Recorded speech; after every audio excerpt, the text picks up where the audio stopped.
Morning, everyone. Next week throughout America, families will be gathered together at the dining room table, and millions of Americans are going to experience sticker shock as they prepare for Thanksgiving. The Trump administration itself acknowledges that the cost of turkeys has gone up 40% since last November. Grocery costs are through the roof, housing costs out of control, electricity bills through the roof, and the Trump administration and Republicans here in Congress continue to refuse to extend the Affordable Care Act tax credits. That means that tens of millions of Americans are about to experience dramatically increased premiums, copays, and deductibles. In some cases, health insurance costs are going to go up $1,000 or $2,000 per month. We have a cost of living crisis in the United States of America, and Donald Trump and Republicans haven't done a damn thing about it. In fact, costs aren't going down. costs are going up all throughout America, and the Trump tariffs are costing everyday Americans thousands of dollars in additional expense per year. Now, House Republicans were on vacation for 7+ weeks, a taxpayer-funded vacation, until they were forced to crawl back into town. We have a week of legislative session that began on Monday and will last until Friday. And House Republicans haven't brought a single bill to the floor that actually addresses the high cost of living in the United States of America. It's perplexing. What is wrong with these people? What did they not get from their shellacking 2 weeks ago all across America, up and down the ballot, in state after state after state, where the American people have made clear we don't support Republican extremism. Republicans have done nothing to make our life better. And we're thankful for Democrats for continuing to lean in to driving down the high cost of living. And now we're in the midst of this healthcare affordability fight. And Donald Trump's response to it is, let's repeal the Affordable Care Act. No credible plan to make healthcare more affordable for the American people. Donald Trump's plan, adopted by House Republicans, is let's repeal the Affordable Care Act, and we're going to continue to refuse to extend tax credits that make healthcare more affordable for working class Americans, middle class Americans, and everyday Americans. House Democrats are going to continue to stand on the side of the American people. Our fight will be to continue to lower the high cost of living, to address the Republican healthcare crisis, fix our broken healthcare system, extend the Affordable Care Act tax credits, and actually do things that are designed to make life more affordable for the American people. Questions? Manu? During the very high-profile Michael Cohen hearing, Stacey Plaskett was in direct communication with Jeffrey Epstein, and this was after he pleaded guilty to sex crimes. This is after the Miami Herald investigation into all these heinous acts. So why, as a Democratic leader, why are you okay with that? I expressed my position on the floor yesterday. My statement speaks for itself. In a bipartisan way, the resolution that was introduced targeting Stacey Plaskett was defeated. And it was defeated for several reasons, including the fact that it was a dramatic overreach related to throwing her off her committees. Democrats, if you're going to ask a question, you got to let me answer. Democrats and Republicans defeated the censure. Stacey Plaskett has made clear her position as it relates to Jeffrey Epstein repeatedly, and her words speak for itself. She said, quick, I'm next. Thanks. I'm next. Thank you, Leader. Now, following up on that, should Plaskett be sent to ethics, and should there be an ethics investigation? There was a vote on that yesterday. My vote speaks for itself. Republicans decided not to go down that road. Thanks. Have you met with MBS yet? And if so, what was discussed? And if not yet, will you be? I was part of the bipartisan meeting hosted by the Speaker this morning. I asked the Crown Prince about his views relative to a just and lasting peace between Israel and the Palestinian people, and his views as it relates to the importance of a two-state solution. The Crown Prince reiterated his view that a one-state solution in Israel is impractical, and that the best path forward, of course, involving the reconstruction of Gaza, is to eventually find a robust path toward a safe and secure Israel, living side by side in peace and prosperity with a Palestinian state. I support that position. I think will continue to stand by the special relationship between our two countries. It's incredibly important. But as we move forward to find a path toward a just and lasting peace, ultimately, it has to involve a safe and secure Israel living side by side in peace and prosperity with a Palestinian state where the Palestinian people can realize their aspirations for dignity and self-determination. Crown Prince reiterated what he has said publicly, his commitment toward finding that path forward. Was Jamal Khashoggi mentioned at all in his murder? It wasn't mentioned in the conversations that I was a part of throughout the meeting. Okay. Leader Schumer told reporters yesterday that he consented to adding the Senate phone records provision that the House will vote on tonight to repeal. He said that he wants to make sure that at least Democratic senators were protected from Bondi and others who might go after them later on. Were you previously aware of Schumer's consent, and what's your reaction to it given your opposition to the provision? No, and I haven't had the conversation with Leader Schumer. What I can tell you is that during the Rules Committee that House Republicans had last week, they expressed their outrage.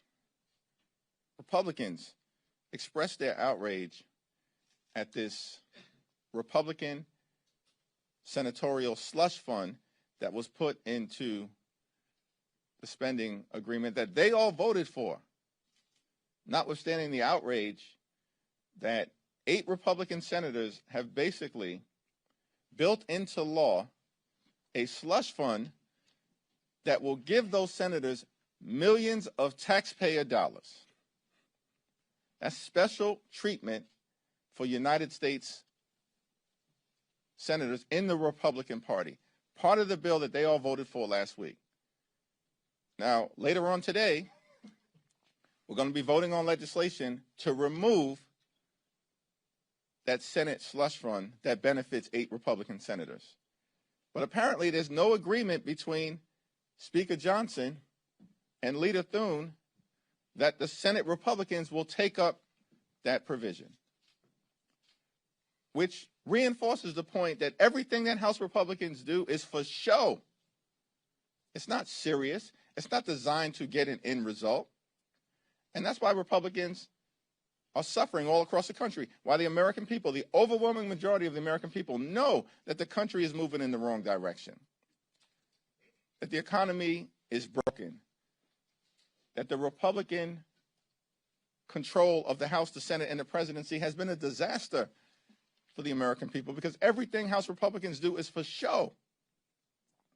They can't even get a commitment from Senate Republicans to take up legislation to remove this multi-million-dollar taxpayer-funded slush fund to benefit corrupt Republicans in the Senate. It's time for the House to start to actually do things that matter for the American people in the middle of a cost of living crisis that's devastating hardworking American taxpayers all across the country. But Republicans throughout this week have shown zero interest in making life better for everyday Americans. They continue to be all about the wealthy, the well-off, and their well-connected GOP donors. Thanks. Back. Yep. Thank you. On the Affordable Care Act, Democrats are, obviously you said you want an extension of the tax credits. The president says he won't sign that. Senate and House Republicans are talking about various other alternatives. Is there a potential for compromise here? And if so, where does that originate from? Because it seems like parties are talking past each other. We're in the middle of open enrollment right now. So tens of millions of people all throughout the country realize that their health insurance premiums are skyrocketing because of the Republican refusal to extend the Affordable Care Act tax credits. And during the Trump Republican shutdown, we repeatedly indicated that we want to work together in good faith with the other side of the aisle to address the Republican health care crisis. And Leader Schumer even offered a very reasonable proposal, which is a 1-year extension of the Affordable Care Act tax credits and then a bipartisan commission to discuss fixing our broken healthcare system moving forward that Republicans continue to devastate. And Republicans refuse to take yes for an answer. And so at this moment in time, the House Democratic position is very clear, very simple, very easy, very straightforward. A 3-year extension of the Affordable Care Act tax credits before they expire on December 31st of this year.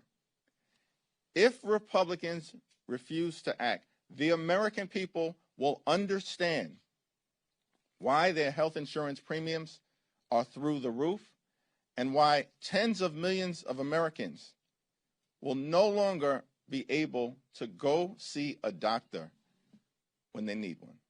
Leader Jeffries.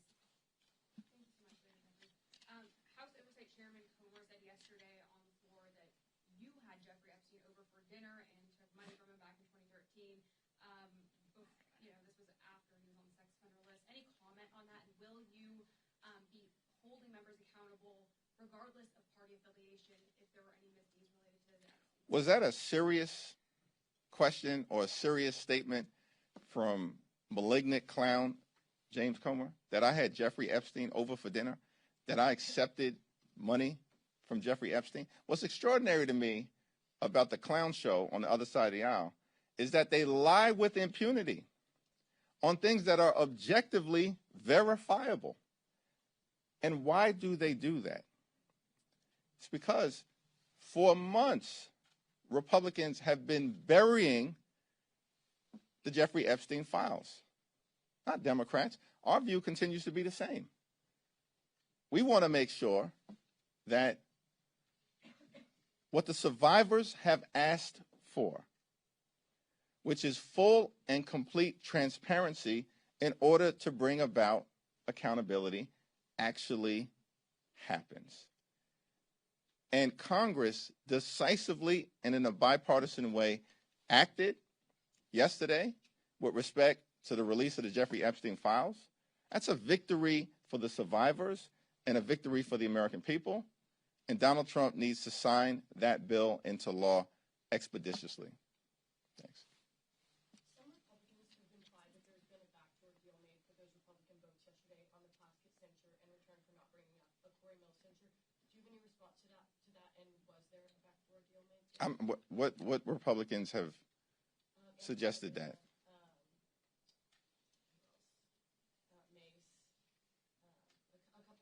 Yeah, the only thing that I can say is that Democrats are not going to unilaterally disarm. And there's a long list of Republicans worthy of censure.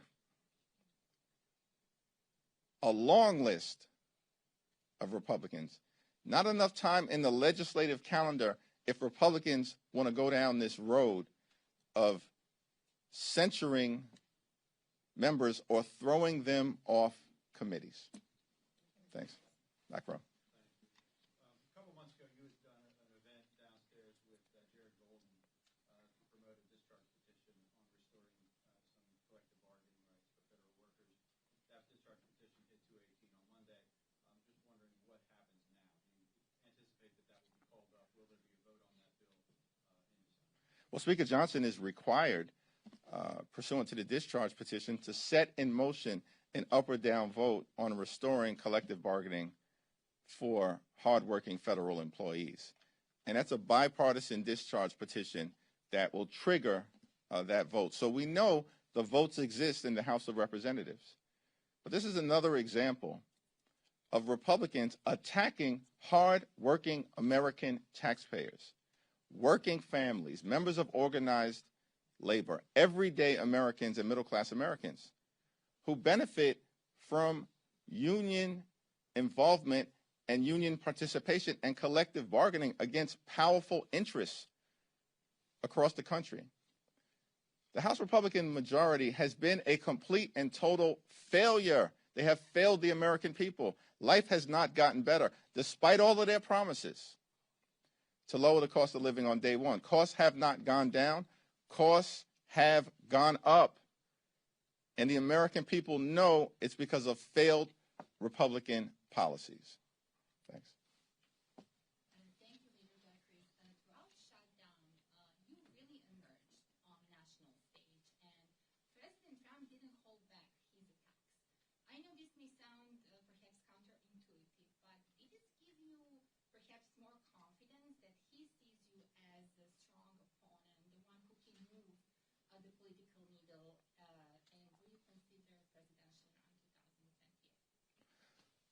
Well, I appreciate you suggesting that throughout the shutdown I emerged on the national stage. I think my mother has done a good job of circulating talking points in that regard. But this fight was always about the American people and putting the American people first. And we're going to continue to lean into that fight, to lower the high cost of living, to fix our broken healthcare system, and to clean up corruption. In the Congress, that is going to start with making sure we prohibit stock trading by members of the United States Congress. And of course, we've got to deal with corruption within the Supreme Court and in the administration, the most corrupt administration in American history. Our focus on the non-governmental side will continue to be taking back control of the United States House of Representatives, because that's the most significant thing that can be done to begin the process of ending this national nightmare that has been visited on the American people by Donald Trump and Republicans. And Democrats are going to take back control of the House of Representatives. And we're going to do so decisively. This whole notion, it was always a fantasy. Some people bought into it.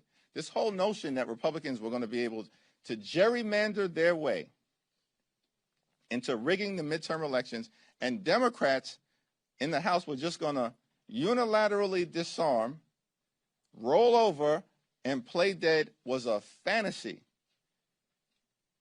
And I told that to Mike Johnson months ago, directly. This is not going to end well for you. I told that directly to Mike Johnson, early, when it was suggested that Texas was going to move aggressively. Because they must have us confused. We recognize the urgency of the moment. And in state after state, we will continue to decisively and forcefully respond, as we've done in Texas, in California. We're doing it now in Missouri, on the ground, in Virginia, in Illinois, in Maryland, litigation in New York, pushing back against their efforts in red states throughout the country, and of course, with a decisive legal victory in Utah. So our focus is on making life better for the American people, stopping this Donald Trump-inspired effort to gerrymander the national congressional map in order to rig the midterm elections.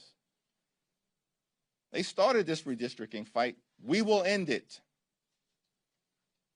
And that's the reality that extreme MAGA Republicans are confronting right now. That being said, just to follow up on that, though, in light of the Texas ruling yesterday, do you worry at some point some of your counter efforts could also be invalidated? The Texas congressional map that was racially gerrymandered in violation of the law was declared to be unconstitutional in an opinion written by a judge appointed by Donald Trump, who centered that opinion on the corruption and the incompetence and the clear racial motivation of the Department of Injustice. That's the reality of that decision in Texas.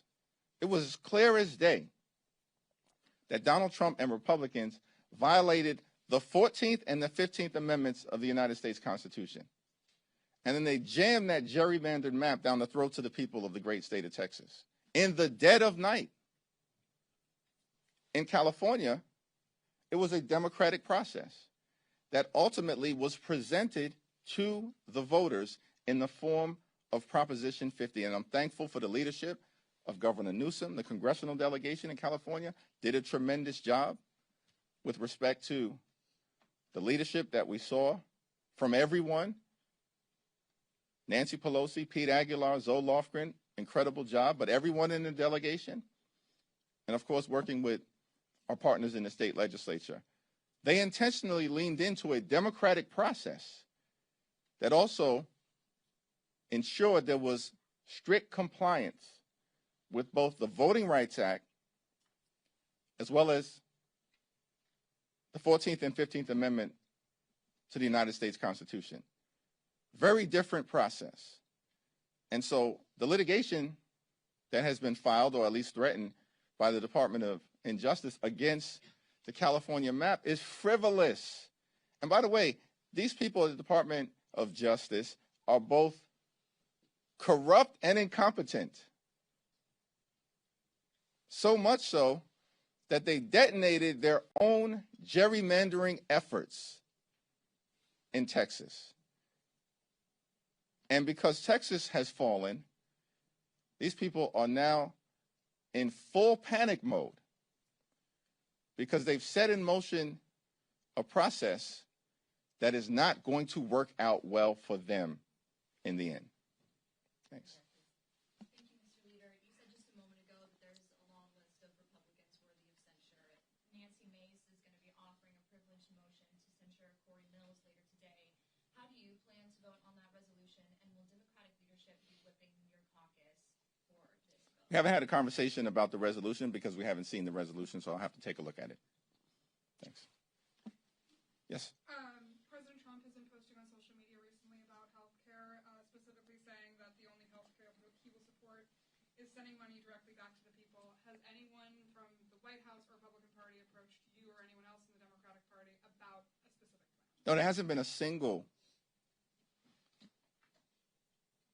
bit of outreach from Donald Trump or the White House about confronting the Republican health care crisis because they're not serious about it. It's not even clear to me that Donald Trump understands how the Affordable Care Act tax credits operate, because hardworking American taxpayers currently have the option to either utilize the tax credits on a monthly basis to lower their health insurance premiums significantly, or take the tax credits in connection to the filing of their taxes at some point on or before April 15th. The money can already go directly to the taxpayer. So Donald Trump has zero idea of what he's talking about. This is all fantasy. It's all political theater from Donald Trump. He's got no interest in making health care more affordable for the American people. And by the way, this is the same group of folks, House Republicans, who have literally tried to repeal the Affordable Care Act more than 70 different times over the last 15 years. This is the reason why in public opinion survey after public opinion survey, before the Trump shutdown, during the Trump shutdown, and after the Trump shutdown, the American people overwhelmingly trust Democrats to deal with fixing our broken healthcare system. Thank you. Just to clarify, and a follow-up question on the James Comer accusations, are you saying that your fundraisers never solicited money from Jeffrey Epstein in exchange for a meet and greet? Because he's saying that there's emails proving that. I have no idea what James Comer is talking about in terms of anything that any prior consultant may have sent. I had no idea about that either. But James Comer apparently made the representation on the floor of the House that I sat down with Jeffrey Epstein, had dinner with Jeffrey Epstein, have contributions from Jeffrey Epstein. He's a stone cold liar, and James Comer knows it.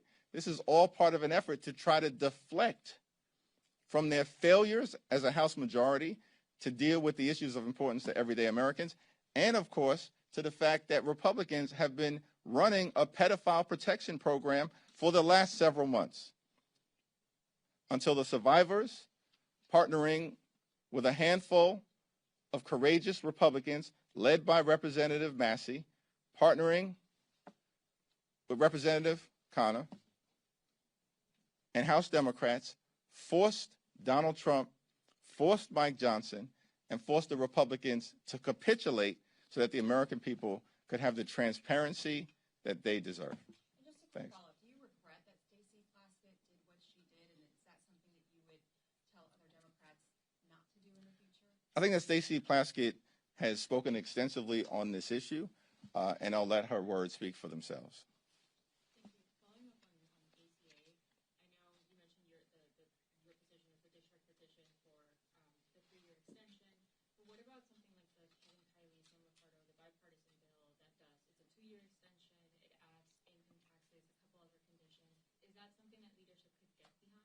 Yeah, the House Democratic position right now, supported by the overwhelming majority of House Democrats, is a 3-year extension of the Affordable Care Act tax credits.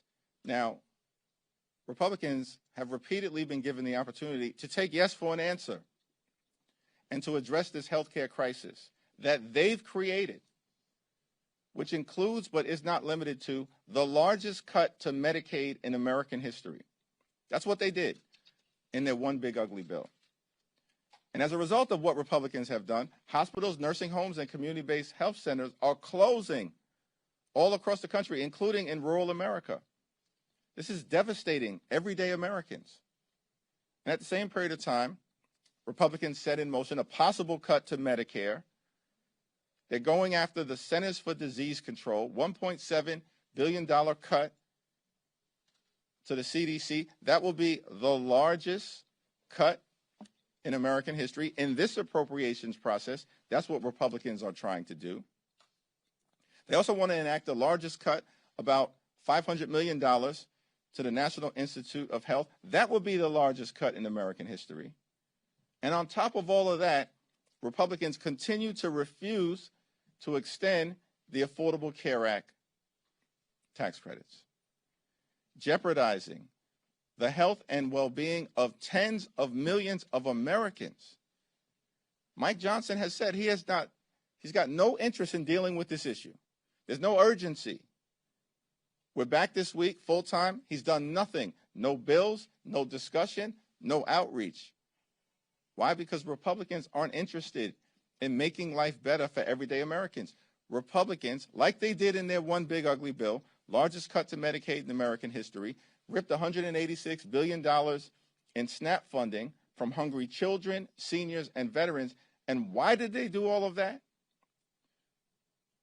To provide massive tax breaks to their billionaire donors, which they made permanent.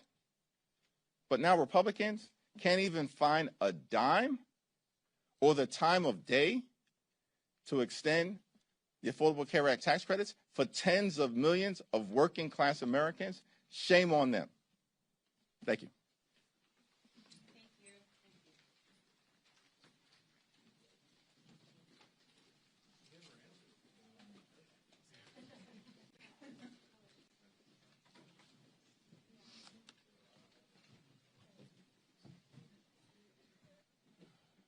Again?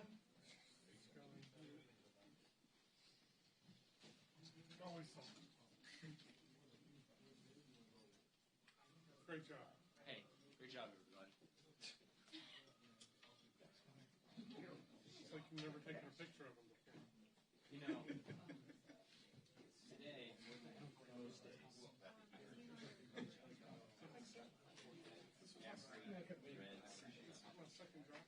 wow. Yeah, They should pay you double. thank you. Is it, you want me to call and tell that? Everybody. Everybody? It's all right.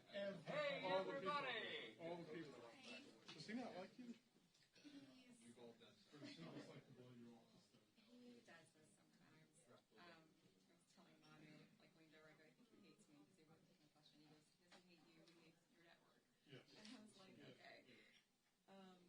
But he still comes to But you. it could also be because yesterday or Monday, I You can't did- remember, you did the I same thing. followed him outside and I got like Hey. questions and nobody was Okay. I'm good. I like hogged it. But then, you never pressed Monday, didn't you? Yeah. So like, My he apologies. gave me a question before. But you have to watch. Yeah.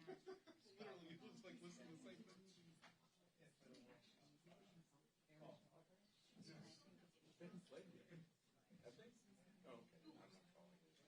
Was that the,